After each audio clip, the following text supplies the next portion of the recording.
Imagine a tower. It's not made of stone or clay. It's built from living, breathing human beings, stacked like firewood and cemented together while they are still screaming. This isn't a myth. This was a Tuesday for the man sitting at number 3 on our list. History isn't just dates and treaties. It's a crime scene. And today, we are not just listing bad kings. We are speedrunning the 10 most sadistic psychopaths to ever wear a crown. From the bloodbaths of Hungary to the gas chambers of the 20th century, we are ranking the ultimate hierarchy of human evil. If you have a weak stomach, turn back now. For everyone else, welcome to the dark side of power.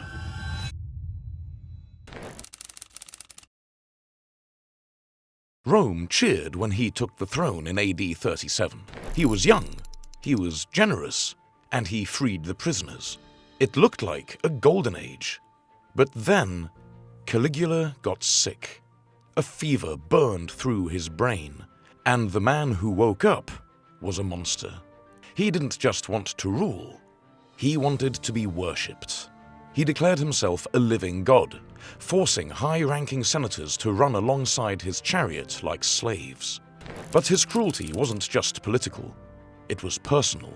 He would invite fathers to dinner, then force them to watch the execution of their own sons between courses. If the father didn't smile and eat, he was next. He humiliated the empire, famously planning to make his horse a consul. In the end, his own guards couldn't take the madness. They cornered him in a hallway and stabbed him 30 times.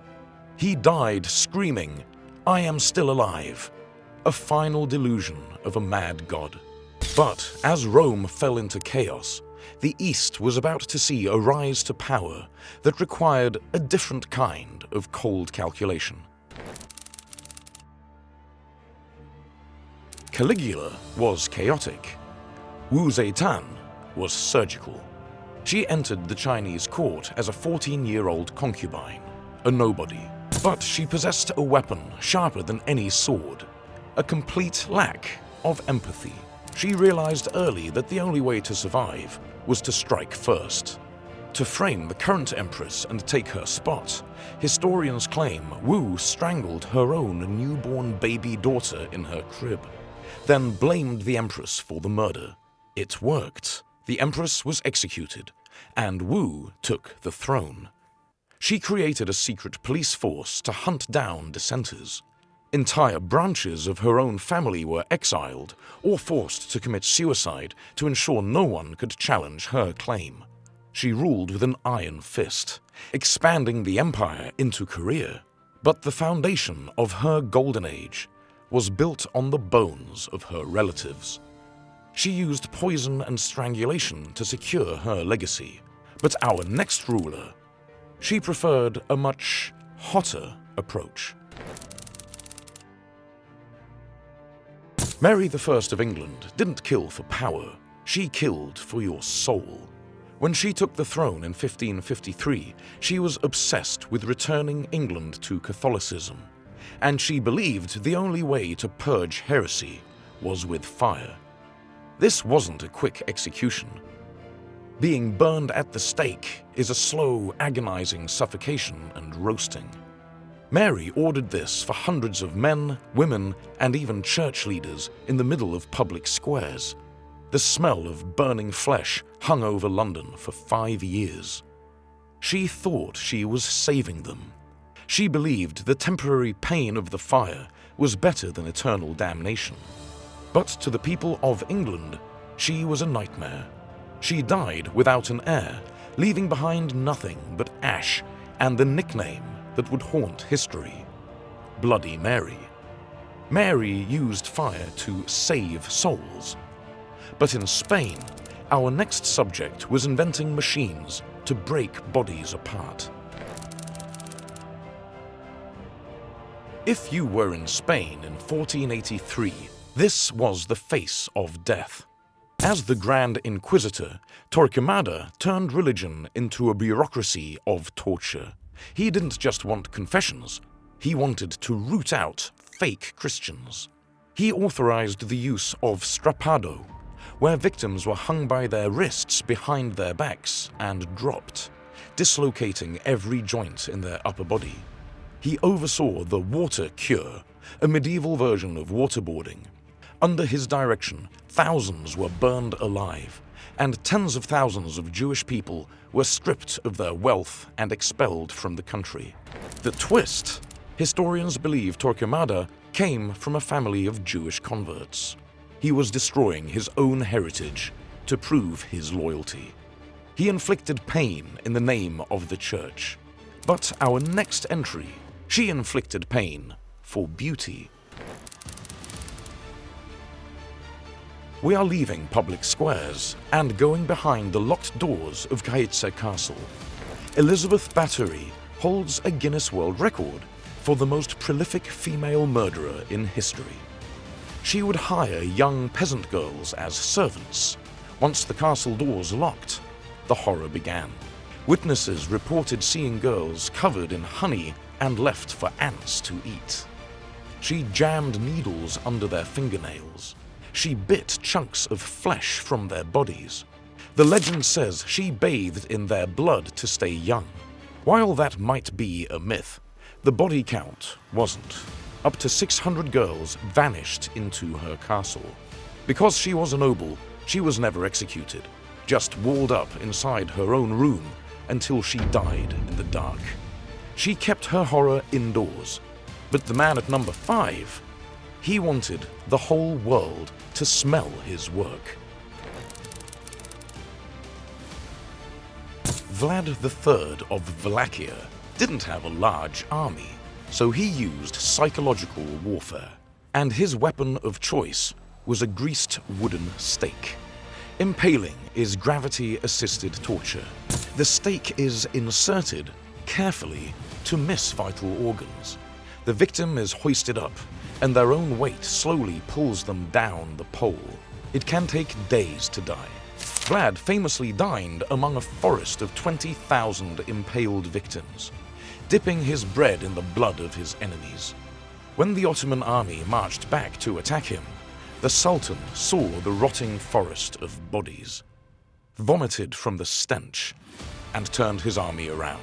Vlad had terrified a superpower with pure brutality. Vlad was a monster of the medieval world. But what happened when that same rage controls a massive Russian dynasty? Ivan IV started as a reformer, but after his wife died, he descended into paranoia. He created the Oprichnina, a private army dressed in black, riding horses, carrying dog heads on their saddles to sniff out treason. They massacred entire cities, like Novgorod, where thousands were drowned in the freezing river. But Ivan's cruelty came home. During an argument, he beat his pregnant daughter-in-law until she miscarried. When his son, his heir, confronted him, Ivan struck him in the temple with his heavy iron staff. He realized instantly what he had done. He held his dying son, crying, but it was too late.